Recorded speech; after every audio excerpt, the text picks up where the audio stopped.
Genesis 26. Now there was a famine in the land, besides the previous famine in Abraham's time, and Isaac went to Abimelech king of the Philistines in Gerar. The Lord appeared to Isaac and said, "Do not go down to Egypt, live in the land where I tell you to live. Stay in this land for a while, and I will be with you and will bless you. For to you and your descendants, I will give all these lands and will confirm the oath I swore to your father Abraham.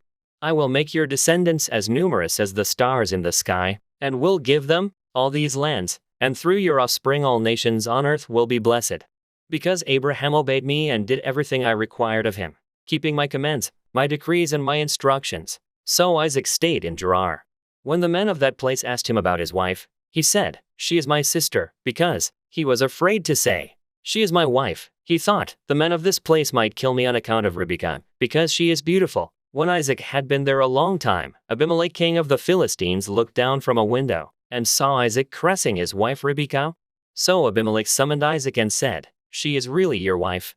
Why did you say, 'She is my sister'?"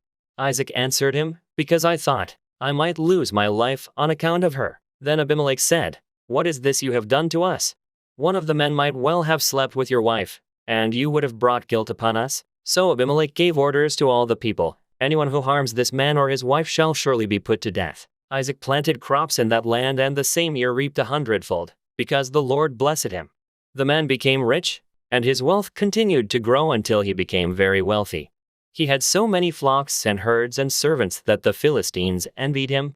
So all the wells that his father's servants had dug in the time of his father Abraham, the Philistines stopped up, filling them with earth.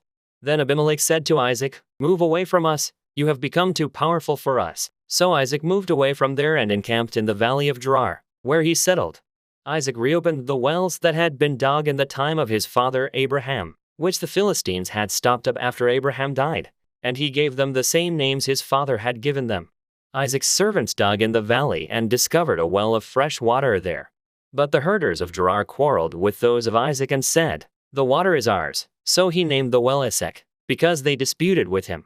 Then they dug another well, but they quarreled over that one also, so he named it Sitnah. He moved on from there and dug another well, and no one quarreled over it. He named it Rehoboth, saying, "Now the Lord has given us room and we will flourish in the land." Rehoboth means room. From there he went up to Beersheba.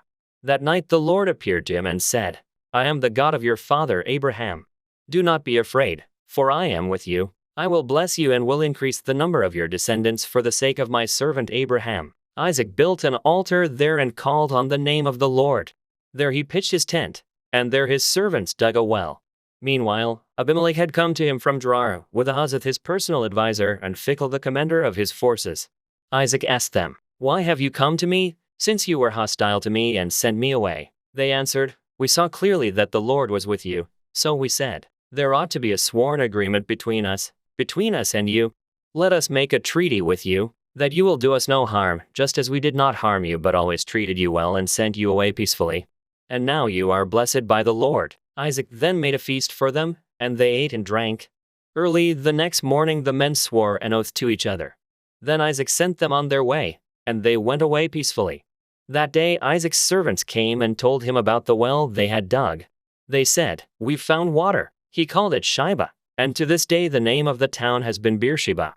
When Esau was 40 years old, he married Judith daughter of Beeri the Hittite, and also Basemath daughter of Elon the Hittite. They were a source of grief to Isaac and Rebekah.